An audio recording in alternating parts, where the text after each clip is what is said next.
আমি আপনাদের নভেম্বর ডিসেম্বরই বলেছিলাম যে বাংলাদেশে আবার একটা গৃহযুদ্ধ লাগতে চলেছে, কারণ আমি বুঝে গেছি যে মোহাম্মদ ইউনূস অন্তর্বর্তীকালীন সরকারের প্রধান উপদেষ্টা, বকলমে এই মুহূর্তে বাংলাদেশের প্রধানমন্ত্রী আনঅফিশিয়াল, তিনি কিন্তু গদির লোভ, ক্ষমতা দখলের লোভ একেবারে পেয়ে গেছেন। সেনাপ্রধান এবং সাবেক প্রধানমন্ত্রী বেগম খালেদা জিয়ার সাক্ষাতের তাৎপর্য কি? সেনাপ্রধান জনাব ওয়াকারুজ্জামান গতকাল দেখা করেছেন বেগম খালেদা জিয়ার সাথে। মানে আপাত দৃষ্টিতে এটা খুব সৌজন্য, একটা মন ভালো করার খবর নিয়ে আসছে। তবে এই প্রথমবারের মতন যে আওয়াজ উঠেছে, এই আওয়াজটা যদি বলবৎ থাকে, যদি ছড়িয়ে পড়ে, তাহলে ভদ্র একটা রাষ্ট্র যখন ডাইরেক্ট অ্যাকশনে চলে যায়, তাহলে বুঝতে হবে যে না, এই ভদ্রলোক যেহেতু খেপছে, নিশ্চয়ই ওই মানুষটা খারাপ। একদম মেরুদণ্ড টু অর্থনীতি, সমাজনীতি টু কূটনীতি, সামরিক নীতি টু মৌতনীতি, হ্যাঁ, সবকিছু একটা প্যাকেজে চলে আসছে। একটা সুখবর হচ্ছে, মৌলিক কিছু প্রশ্নে, আই রিপিট, সাময়িক নয় বা বাহ্যিক নয়, একেবারে ফান্ডামেন্টাল কিছু কোয়েশ্চেনে ডক্টর ইউনূস সরকার, আমিরে জামাত কিংবা জামাত ইসলামী এবং শিক্ষার্থীদের প্ল্যাটফর্ম বৈষম্যবিরোধী ছাত্র নাগরিক কমিটি, এরা এক মেরুতে, বিএনপি আওয়ামী লীগ অন্য মেরুতে। এমন ভাষায় মানে আমি আর কোন সেনাপ্রধানকে লাস্ট কয়েক টার্মে যারা ছিলেন কথা বলতে দেখিনি, মানে একদম কলিজা ভরে গেছে, মনে হচ্ছে ইয়েস, এইরকমই বলা উচিত। কারণ কিন্তু বিএনপি কে ছেড়ে দেবে? তারা কিন্তু মোহাম্মদ ইউনূসের বিভিন্ন সিদ্ধান্তের বিরোধিতা করে এসছে, বিশেষ করে মুক্তিযুদ্ধ ইতিহাস মুছে ফেলা, শেখ মুজিবুর রহমানের ইতিহাস মুছে ফেলা নিয়ে বিএনপি কিন্তু মোহাম্মদ ইউনূসের অন্তর্বর্তীকালীন সরকারের বিরোধিতা করে এসছে। তার কারণ হচ্ছে আমাদের রানিং যিনি সেনাপ্রধান আছেন জেনারেল ওয়াকারুজ্জামান একটা ডিফারেন্ট ক্যারেক্টার। তিনি তার পেশাগত দায়িত্ব পালন করতে গিয়ে প্রমাণ করেছেন আত্মীয়তার চেয়ে পেশার জায়গাটা বড়।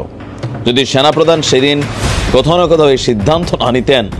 সেনাপ্রধান খালেদা জিয়ার সাথে সাক্ষাৎ করেছে এবং এই সাক্ষাৎ থেকে অনেক তথ্যই কিন্তু বেরিয়ে এসেছে। দর্শক শ্রোতা, আপনারা তো সবাই জানেন আমাদের দেশের বর্তমান সরকার ডক্টর ইউনূসকে নিয়ে অনেকেই ষড়যন্ত্র করতেছে, কিভাবে ডক্টর ইউনূসকে দেশ ছাড়া করা যায়, কিভাবে ডক্টর ইউনূসকে ক্ষমতা থেকে নামিয়ে নতুন সরকারকে বসানো যায় বা আওয়ামী লীগকে আনা যায়, অন্যদিকে যে কেউকে সরকারের চেয়ারে বসানো যায়। দর্শক শ্রোতা, এইসব বিষয় পর্যালোচনা করে আমরা অনেক তথ্য পাই এবং ভিডিও পাই, সেইগুলোই কিন্তু আপনাদের সামনে ধারাবাহিকলি তুলে ধরবো। ভিডিওটা কিছুটা লং হবে, কিন্তু অনেক তথ্য জানতে পারবেন এই ভিডিওর মাধ্যমে। সেনাপ্রধান এবং খালেদা জিয়া কী পরিকল্পনা করেছে, অন্যদিকে সর্বশেষে ডক্টর ইউনূসের কি হবে। ডক্টর ইউনূসও কিন্তু বসে নাই, সেও একটা পরিকল্পনা করে এবং একটা সাক্ষাৎ দেয়, সেই সাক্ষাৎকারের মাধ্যমে অনেক কিছুই প্রকাশ হয়। দর্শক শ্রোতা, আমরা কথা বাড়িয়ে ভিডিওটা লং করতেছি না, আমরা সরাসরি ভিডিওর মূল আলোচনায় চলে যাচ্ছি। এইখানেই কিন্তু সবকিছু দেখতে পারবেন। আসুন দর্শক, আমরা আগে মূল অংশ বিশেষগুলো দেখে আসি। সেনাপ্রধান জনাব ওয়াকারুজ্জামান গতকাল দেখা করেছেন বেগম খালেদা জিয়ার সাথে। মানে আপাত দৃষ্টিতে এটা খুব সৌজন্য সাক্ষাৎকার বলেই মনে হবে, আর সাক্ষাৎ বলেই মনে হবে। আমরা পত্রিকায় দেখেছি যে বেগম জিয়ার শরীরের স্বাস্থ্যের খোঁজ খবর নিয়েছেন তিনি, সাথে তার স্ত্রী ছিলেন। আমরা জানি বেগম জিয়া খুবই খারাপ অসুখে আক্রান্ত, অসুস্থ, এবং খুব অল্প সময়ের মধ্যেই তিনি দেশের বাইরে যাচ্ছেন, সম্ভবত ইংল্যান্ডে। এরকম একটা খবর আমাদের সামনে আছে। এই প্রেক্ষাপটে তিনি তার স্বাস্থ্যের খোঁজ খবর নিতে গেছেন। ব্যাপারটাকে খুবই সৌজন্য সাক্ষাৎ বলে মনে হতে পারে, কিন্তু আমি বিশ্বাস করি, বা আপনারা অনেকেও নিশ্চয়ই বুঝতে পারছেন, এর অন্য সিম্বলিক ভ্যালু আছে, নিশ্চয়ই আছে। ডক্টর জনাব ওয়াকারুজ্জামান এই মুহূর্তে খুবই গুরুত্বপূর্ণ একটা অবস্থায় আছেন বাংলাদেশে। আমি গতকালই একটা ভিডিও করে বলেছিলাম, প্রথম আলোকে তিনি একটা সাক্ষাৎকার দিয়েছেন, যেখানে এক ধরনের টোন আছে যে তিনি একটা ডিফারেন্ট অথরিটি হোল্ড করেন। তিনি অবশ্যই সরকারের অংশ, কিন্তু তার বাইরেও কিছু একটা আছে, তার এই ধরনের একটা টোন আছে। এটা প্রথম আলোর ইন্টারভিউতে এরকম কিছু থাকুক না থাকুক, তার চাইতে জরুরি কথাটা হচ্ছে আমাদের মানুষের মনে এই ধরনের একটা পারসেপশন আসলে আছে। কারণ এই গণঅভ্যুত্থানের শেষ পর্যন্ত অত্যন্ত গুরুত্বপূর্ণ একটা ফোর্স হিসাবে সেনাবাহিনী এসে হাজির হয়েছে, এবং পরবর্তীতে যে অন্তর্বর্তীকালীন সরকার হয়েছে সেটাও মধ্যস্থতা করেছে, কোঅর্ডিনেট করেছে সেনাবাহিনীর পক্ষ থেকে। আমরা ডক্টর আসিফ নজরুলের একাধিক বক্তব্য থেকে এই ব্যাপারটা বুঝতে পারি। সুতরাং তাদের একটা গুরুত্বপূর্ণ অবস্থান ছিল এবং এখনো আছে। বিশেষ করে তারা ব্যারাকে নেই, তারা যেহেতু বেসামরিক প্রশাসনের সহযোগী হয়ে কাজ করছেন, তারা ম্যাজিস্ট্রেসি পাওয়ার নিয়ে, সুতরাং তারা এখানেও জড়িত আছেন এবং রাষ্ট্র পরিচালনায় ডে টু ডে লাইফে তারা জড়িত আছেন। সাধারণত সেনাবাহিনী এভাবে থাকে না। সো এই সেনাবাহিনীর প্রধান যখন বেগম খালেদা জিয়ার সাথে দেখা করতে গেছেন, তার একটা সিগনিফিকেন্স আছে। তার আগে আমি যদি যাই, এবছরের সশস্ত্র বাহিনী দিবস যেটা ছিল 21 নভেম্বর, সেখানে বেগম জিয়া ইনভাইটেড ছিলেন।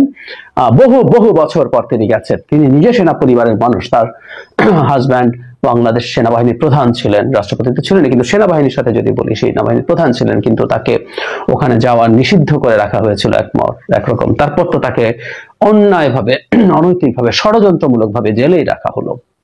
যাই হোক, যেন ওয়াকুরুজ্জামানের এই সাক্ষাৎটাকে আমি এভাবে দেখতে চাই যে সম্প্রতি বেগম খালেদা জিয়ার প্রশ্নে মানে নানান রকম আলোচনা আছে। তিনি দেশের বাইরে যাচ্ছেন, তার সন্তান দেশের বাইরে আছেন দীর্ঘদিন থেকে। এক সন্তানকে তো তিনি হারিয়েছেনই, আরেক সন্তান জনাব তারেক রহমান, যিনি ভারপ্রাপ্ত চেয়ারপারসন, তিনি দেশের বাইরে আছেন। বেগম খালেদা জিয়াও যদি দেশের বাইরে চলে যান, বিএনপি কি হবে, কেমন হবে? তাদেরকে বাইরে রেখে আর দেশে ঢুকতে না দিয়ে বিএনপিকে মাইনাস করার চেষ্টা হতে পারে, এই ধরনের আলাপ কেউ করছেন। এবং বিএনপি নিজের মধ্যে এক ধরনের মাইনাসের সম্ভাবনা নিয়ে শঙ্কা আছে। তারা বলছেন, এটা প্রকাশ্যেই বলছেন, কারণ তাদের অতীত অভিজ্ঞতা সুখকর নয় এই ধরনের নির্দলীয় সরকারগুলোর কারণে। এবং আমরা দেখব নানান প্রান্ত থেকে বিএনপি যে ইলেকশন চাইছে, তারা বলছেন যে ইলেকশনটা হওয়া জরুরি এবং সংস্কারের মেজরিটি ইলেকশনের পরে হওয়া উচিত। এটা শুধুমাত্র সরকারের লোকজন না, সরকারের লোকজন তো বলছেনই, অত্যন্ত চাঁচাছোলা ভাষায় ক্ষুব্ধভাবে বিএনপিকে বকাঝকা করছেন। এর বাইরেও কিছু মানুষজন, কিছু পাবলিক ইন্টেলেকচুয়ালস খুব জোরে সোরে বিএনপিকে গালিগালাজ করছেন। সুতরাং বিএনপির ওপরে বা বিএনপিকে নিয়ে কোনো ধরনের একটা পরিকল্পনা, বিরাজনীতিকরণের, বিএনপিকে সরিয়ে ফেলার, মাইনাস করার এক ধরনের পরিকল্পনা আছে কিনা, এই আলাপটা একটা জনপরিসরে আছে। সেনাপ্রধান তার সাথে দেখা করার মাধ্যমে আমি মনে করি যে এই বার্তাটা দেয়া হলো যে ভবিষ্যৎ বাংলাদেশের রাজনীতির যে পরিমণ্ডল আছে সেটায় গণতান্ত্রিক ট্রান্সফরমেশনের ক্ষেত্রে অন্তত সেনাপ্রধান বা বাংলাদেশ সেনাবাহিনী সেটার পক্ষে থাকবে এবং সেখানে সব দল, কোনো দলকে বাদ দিয়ে, কোনো দলকে কারসাজি করে কোনো রকম সমস্যা করা হবে, এইরকম অবস্থানে বাংলাদেশ সেনাবাহিনী নেই। ইনফ্যাক্ট গতকালের সাক্ষাৎকারটা নিয়ে যে কথা বলেছি, সেখানে এক ধরনের বলেছি আবারও যে এক ধরনের ভিন্ন একটা ক্ষমতার কেন্দ্র বলে মনে হতে পারে, যেটা সেনাপ্রধানের উত্তরেও আছে। কিন্তু যেটা জরুরি, তিনি আমাদের ডেমোক্রেটিক ট্রান্সফরমেশনের কথা খুব সিরিয়াসলি বলেছেন। এর আগেও রয়টার্সের সাথে তিনি যখন কথা বলেন, তখনও খুব স্পষ্টভাবে নির্বাচনের জন্য 1.5 বছর তিনি সরকারকে সাহায্য করবেন এই ধরনের আলাপ করেছেন। তো নির্বাচনের ধরনের সময়সীমাও তার জায়গা থেকে আছে এবং ঘটনাচক্রে আমাদের প্রধান উপদেষ্টার বক্তব্য তার সাথে এখন মিলেছে। সুতরাং সেনাবাহিনী যদি বাংলাদেশের গণতান্ত্রিক ট্রান্সফরমেশন, নির্বাচনের মাধ্যমে, একটা গণতান্ত্রিক ব্যবস্থা নির্বাচনের মাধ্যমেই আসতে হবে এবং নির্বাচনের মাধ্যমেই ধাপে ধাপে এটাকে ঠিক করে তুলতে হবে। সবগুলো ফ্ল গায়ের জোরে কিছু করা যায় না। অবশ্যই আমাদের এখন একটা সংস্কারের চাহিদা আছে, বিশেষ করে আমি জনগণ শব্দটা বলি না, জনগণ সংস্কার চায়, এটা বাজে কথা। শিক্ষিত সচেতন সমাজের মধ্যে কিছু সংস্কারের দাবি আছে, তারা মনে করেন এবং আমিও মনে করি কিছু সংস্কার হওয়া উচিত এবং এই সংস্কারগুলো অবশ্যই যে মানুষটা সংস্কার চান না, বোঝেন না, তারও জীবনে কাজে লাগবে, এতে কোনো সন্দেহ নেই। তো সেটাও ঐক্যমত্যের ভিত্তিতে হতে হবে, সেটা করে একটা Democratic transformation through credible elections, সেটা আসলে হতে হবে।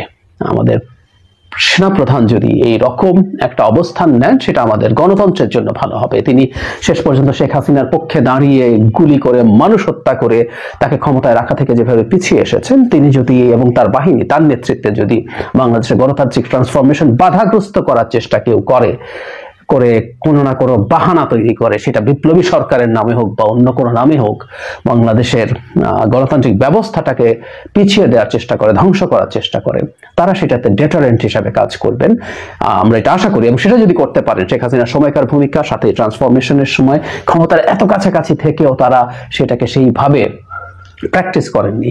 এটা আমাদের সেনাবাহিনীর একটা উল্লেখযোগ্য, অত্যন্ত উল্লেখযোগ্য অবদান হিসাবে ভবিষ্যৎ ইতিহাসে লিপিবদ্ধ থাকবে এবং এই সময় সেনাপ্রধান হিসাবে এর কৃতিত্ব জনাব ওয়াকারুজ্জামান নিশ্চয়ই নিতে পারবেন।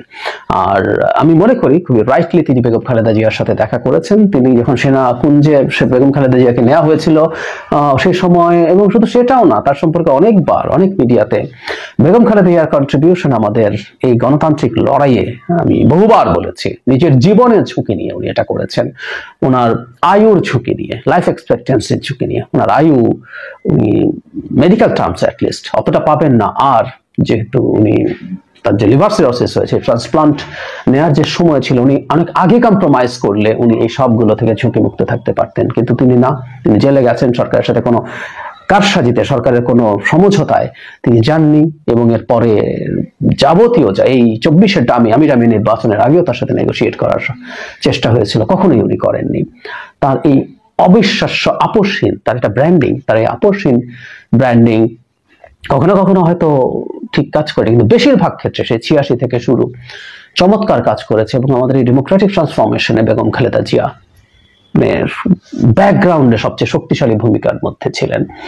আর একটা কথা খুব জরুরি, বিএনপি আজকে যে রাজনৈতিক দল হিসেবে দাঁড়িয়েছে, মানে সরকারের যে যারা স্টুডেন্ট, যারা দল করছেন তারা কিংস পার্টি করছেন, যখন আলোচনা আসে তখন বলা হয় যে বিএনপি তো কিংস পার্টি।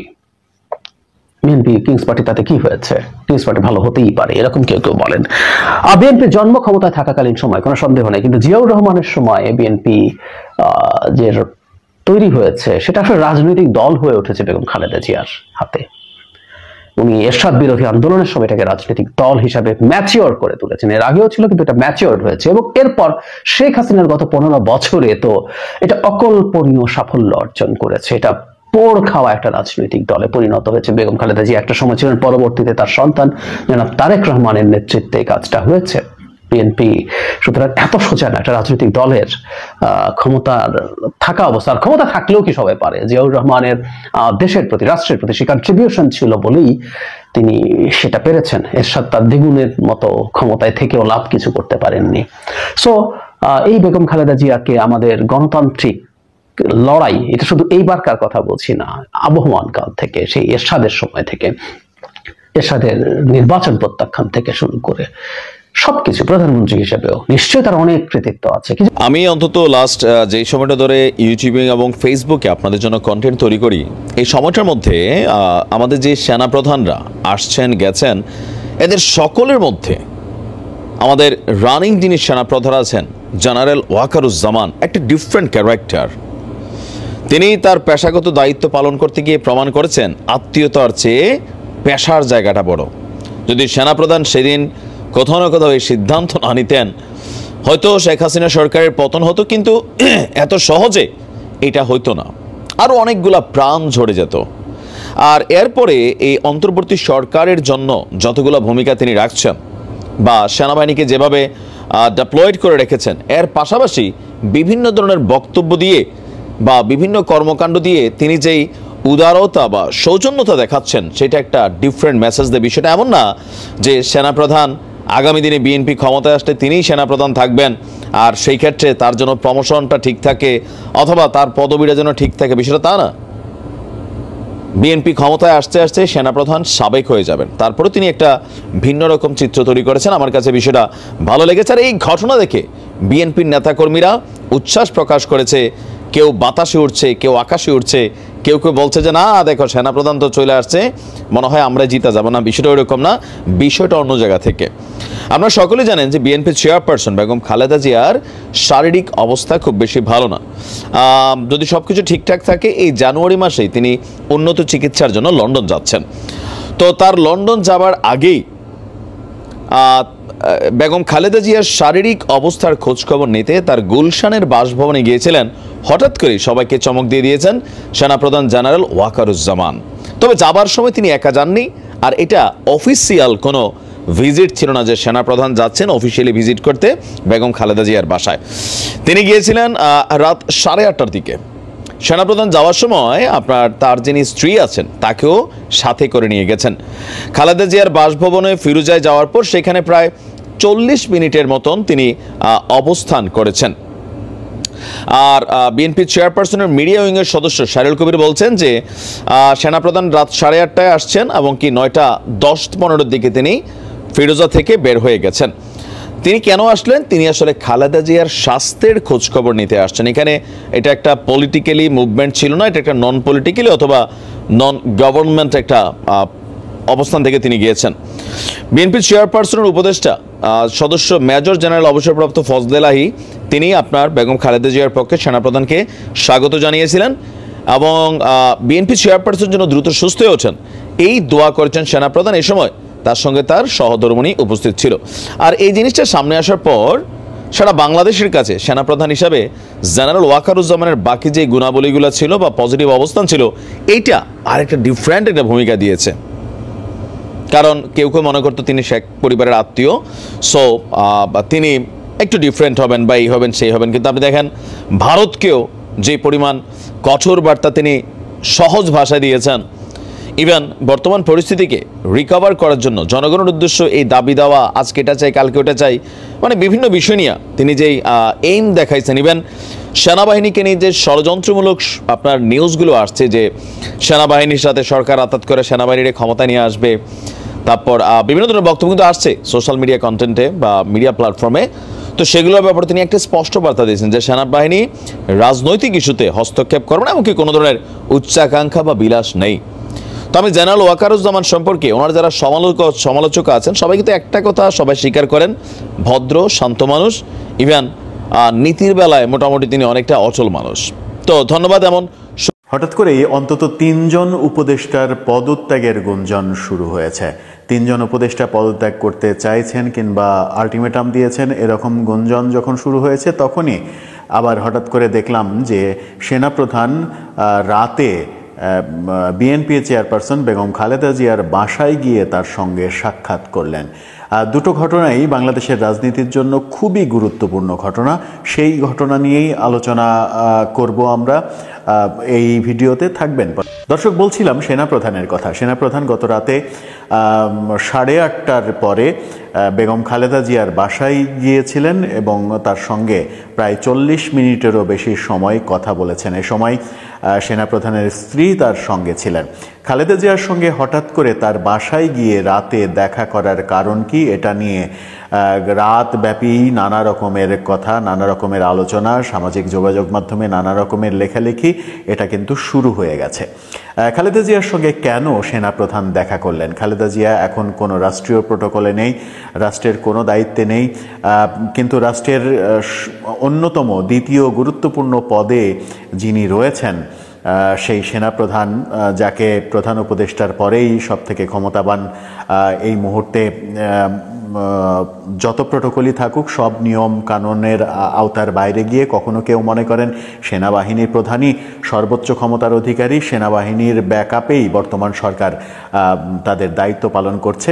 সেটা যদি সত্য নাও হয়, তাও প্রধান উপদেষ্টার পরেই যে সেনাপ্রধানের অবস্থান সেটা মেনে নিতে অন্তত কারো আপত্তি থাকার কথা নয়। সেই সর্বোচ্চ পর্যায়ের গুরুত্বপূর্ণ ব্যক্তিটি খালেদা জিয়ার বাসায় গিয়ে কেন দেখা করলেন সেটা নিয়ে গুঞ্জন শুরু হয়েছে। খালেদা জিয়ার বাসায় কেন গেলেন সেনাপ্রধান, কি তার মাঝে যা? খালেদা জিয়া, তার দল বিএনপি আগামী নির্বাচন, যে নির্বাচনের কথা হচ্ছে সেই নির্বাচনে যদি অংশগ্রহণ করে তাহলে সেখানে বিএনপি সরকার গঠন করবে এরকম একটা আলোচনা রয়েছে। যেহেতু আওয়ামী লীগ সদ্য পতিত মানে দল, আওয়ামী লীগের তো আর ক্ষমতায় আসার সম্ভাবনা নেই, অন্তত এইবার যেটা আলোচনা হয় সেই ক্ষেত্রে বিএনপি ক্ষমতায় যাবে। সেই ক্ষমতায় যাওয়ার প্রেক্ষাপটে খালেদা জিয়াকে কি কোনো বার্তা দিতে গেলেন? কিংবা এমনও হতে পারে যে খালেদা জিয়া, শোনা যাচ্ছে 7 তারিখে তিনি ফ্লাই করবেন, তিনি লন্ডনে যাবেন চিকিৎসার জন্য। কাতার এয়ারওয়েজের একটি এয়ার অ্যাম্বুলেন্স ঠিক করা হয়েছে তার জন্য। সোমবার তিনি ঢাকা ত্যাগ করবেন এমনটাই যখন শোনা যাচ্ছে, তখন ঢাকা ত্যাগের আগে এমন কোনো গুরুত্বপূর্ণ আলোচনা কি খালেদা জিয়ার সঙ্গে সেনাপ্রধানের ছিল যেটা করতে গেলেন? কি মেসেজ দিলেন, কি মেসেজ আসলো, বাইরেই বা কি মেসেজ আসলো? সেনাপ্রধানের খালেদা জিয়ার সঙ্গে দেখা করার কারণ কি? সেনাপ্রধান নিয়মের বাইরে অনেক কিছুই করছেন। বর্তমান খুবই গুরুত্বপূর্ণ সময়ে নিয়মের বাইরে তাকে অনেক কিছুই করতে হচ্ছে। যেমন গত পরশু আমরা দেখেছি নিয়মের বাইরে দৈনিক প্রথম আলোর সঙ্গে তিনি সাক্ষাৎকার দিয়েছেন, যেটা এযাবৎ পর্যন্ত কোনো সেনাপ্রধান দায়িত্বে থাকাকালীন কখনো এই কাজটা করেন নাই, কোনো বেসরকারি পত্রিকাতে সাক্ষাৎকার দেন নাই। কিন্তু বর্তমান সেনাপ্রধান ওয়াকারুজ্জামান তিনি এই প্রথম আলোতে সাক্ষাৎকার দিয়েছেন। সেই সাক্ষাৎকারে যা কিছু বলেছেন সেটা নিয়ে ব্যাপক আলোচনা হয়েছে। নির্বাচনের কথা বলেছেন, রাজনৈতিক সরকারের প্রয়োজনীয়তার কথা বলেছেন, সেনাবাহিনী ক্ষমতায় হস্তক্ষেপ করবে না এমন কথা বলেছেন। এর পরদিনই দেখা গেল যে গত রাতে তিনি খালেদা জিয়ার বাসায় গেলেন তার সঙ্গে দেখা করতে। খালেদা জিয়ার বাসায় যাওয়াটা কি সেনাবাহিনী প্রধানের একটা সিগন্যাল কিনা? আগামী নির্বাচনকে কেন্দ্র করে যে ধোঁয়াশার সৃষ্টি হয়েছে, সরকার এবং বিএনপির মাঝে যে দূরত্ব তৈরি হয়েছে, সেই দূরত্ব ঘোচানোর চেষ্টা সেনাপ্রধান করছেন কিনা সেই আলোচনাও কিন্তু শুরু হয়ে গেছে। বর্তমান উপদেষ্টা সরকার, সেই সরকারের সঙ্গে বিএনপির দূরত্ব বেড়েছে। সর্বশেষ যে প্রোক্লেমেশন অফ জুলাই রেভুলেশন, সেই ঘটনাকে কেন্দ্র করে দূরত্ব আরও বেড়েছে। মূলত বিএনপির অসম্মতির কারণে শেষ পর্যন্ত বৈষম্যবিরোধী ছাত্র আন্দোলন সেই ঘোষণাটা দিতে পারেনি। এই দূরত্ব ঘোচানোর চেষ্টা করলেন কি সেনাবাহিনী প্রধান? এক ধরনের আশ্বাস দেওয়ার চেষ্টা করলেন যে না, নির্বাচন যথাসময়ে হবে, যে সময়ে বলা হয়েছে সে সময়ে হবে, নির্বাচন নিয়ে কোনো সংশয় নেই। যেটা এই প্রোক্লেমেশনের ঘটনাকে কেন্দ্র করে আরও নতুন করে সংশয় তৈরি হয়েছে নির্বাচনকে কেন্দ্র করে, যে নির্বাচন অনিশ্চিত হয়ে যাচ্ছে কিনা, নির্বাচন আদৌ এই সরকার দিতে চায় কিনা। সেরকম বিতর্কিত সিচুয়েশন যখন তৈরি হয়েছে, তখন সেনাপ্রধান খালেদা জিয়ার সঙ্গে দেখা করলেন।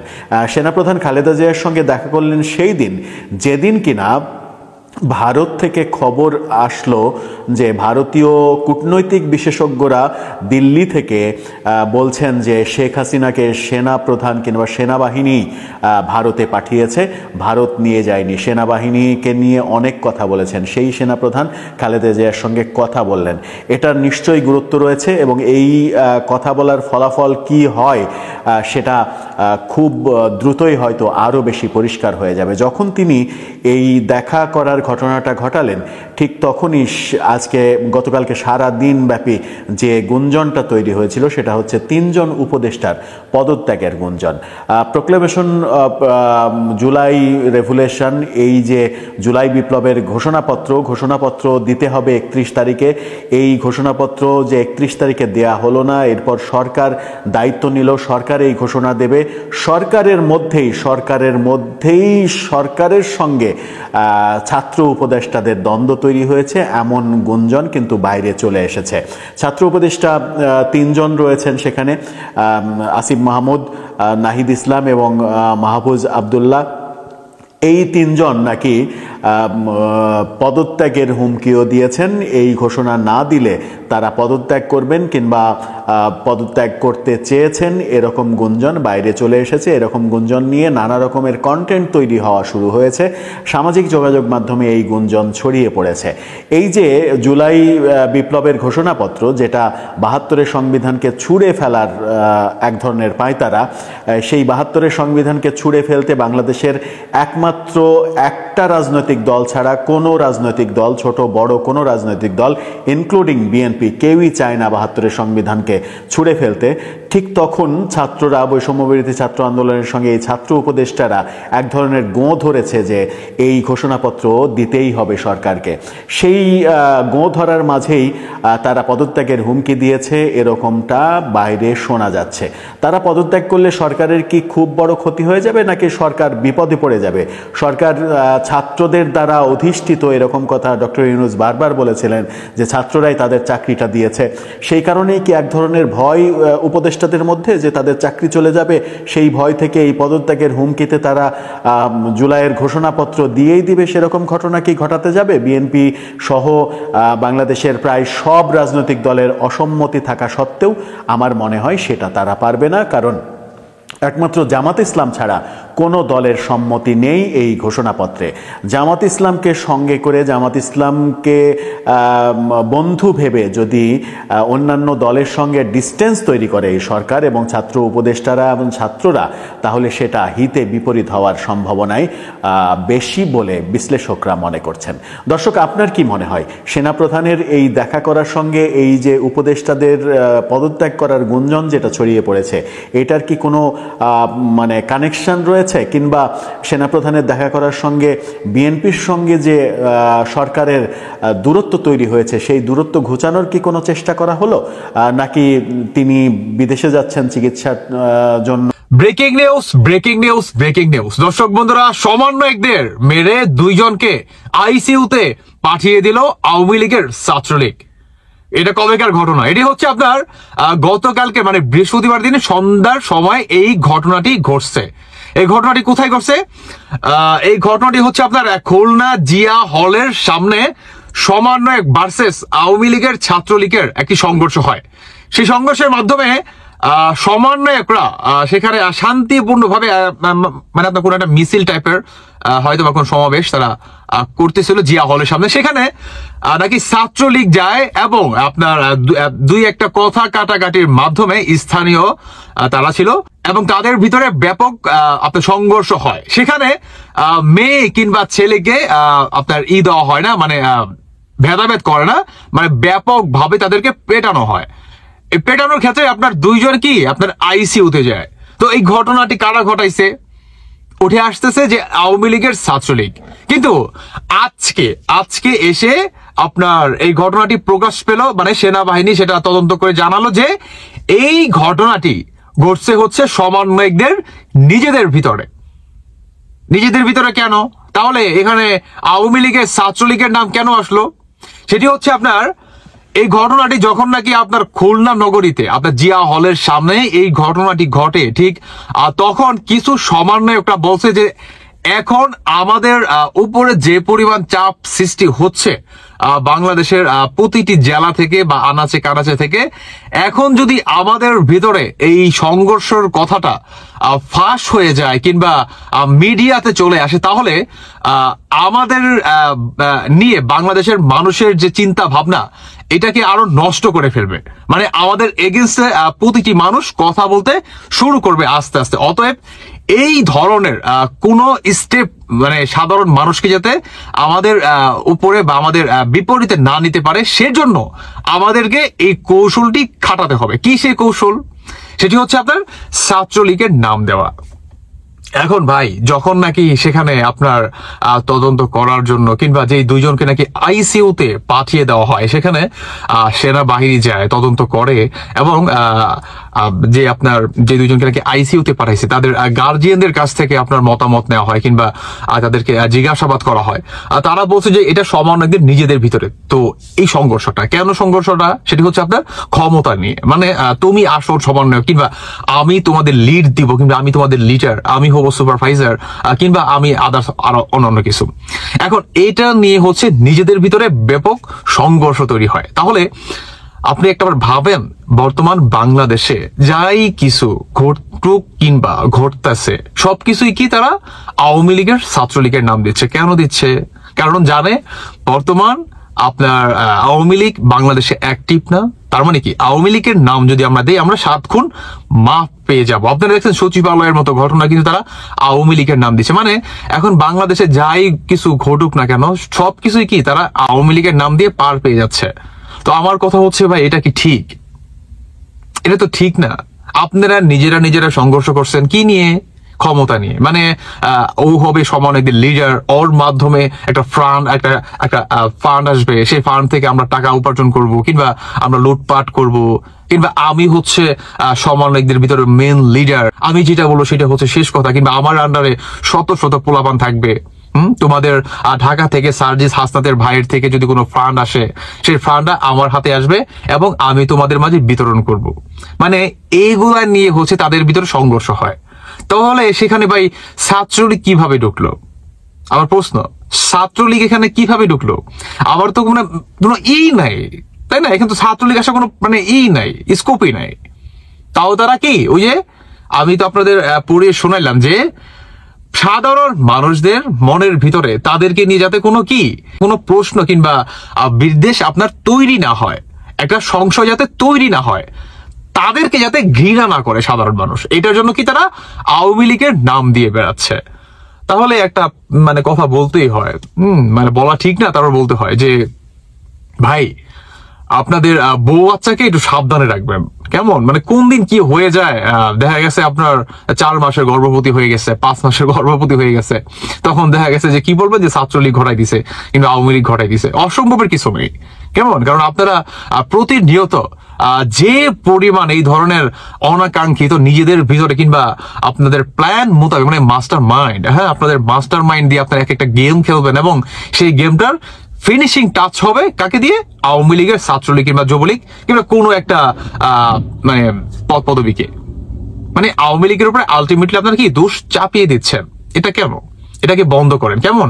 কারণ বাংলাদেশের মানুষ আপনাদের এই ঘোল আর খাবে না। কারণ বাংলাদেশের মানুষ বুঝে গেছে, হ্যাঁ আপনাদের সেন্টিমেন্ট আর বাংলাদেশের মানুষের ভিতরে কাজ করবে না। অতএব এই ধরনের অনাকাঙ্ক্ষিত নিজেদের ভিতরে ঘটনা না ঘটিয়ে দেশটাকে শান্ত রাখেন। কিভাবে বাংলাদেশের আগামী দিন সুন্দর একটা দেশ উপহার দেওয়া যায় এবং আপনার সংস্কার কাজ শেষ করা যায় সুষ্ঠু একটা নির্বাচনের মাধ্যমে জনগণের। গাইজ আপনারা তো দেখলেন এখানে কি কথা হচ্ছে, অনেকেই কিন্তু অনেক কথা বলতেছে, অনেকে আলোচনা করতেছে, সমালোচনা করতেছে এইসব বিষয়গুলো নিয়ে। দর্শক শ্রোতা, সেনাপ্রধান খালেদা জিয়ার সাথে সাক্ষাৎ করেছেন, কারণ খালেদা জিয়া কিন্তু অসুস্থ এবং তারা কিন্তু মানে তাদেরকে নিয়েই কিন্তু অনেক কথা বর্তমানে সামাজিক যোগাযোগ মাধ্যমে ভাইরাল হয়েছে। অন্যদিকে দেশের যে বর্তমান অবস্থা, সাধারণ মানুষ থেকে শুরু করে অনেকেই চাচ্ছে যারা ডক্টর ইউনূসের বিরুদ্ধে এবং যারা শেখ হাসিনার পক্ষে, তারা চাচ্ছে যে ডক্টর ইউনূসকে বিদায় করবে এবং তারা নতুন সরকার ক্ষমতায় বসাবে। দর্শক শ্রোতা, এতক্ষণ আপনাদেরকে যা কিছু দেখিয়েছি সব কিছু কিন্তু আমরা সোশ্যাল মিডিয়া থেকে সংগ্রহ করেছি। এইখানে আমাদের নিজস্ব কোনো মন্তব্য নেই। এইসব দেখে আপনাদের কি মনে হচ্ছে এবং আপনাদের মন্তব্য কি, এটা কিন্তু আপনারা অবশ্যই কমেন্ট বক্সে লিখে যাবেন। এবং আপনাদের কাছে আমার একটা রিকোয়েস্ট থাকবে, আমার চ্যানেলটি সাবস্ক্রাইব করবেন এবং পাশে থাকা বেল আইকনটি অবশ্যই বাজিয়ে দেবেন, যাতে করে নেক্সট ভিডিওটা সবার আগে আপনাদের কাছে পৌঁছায়। ধন্যবাদ।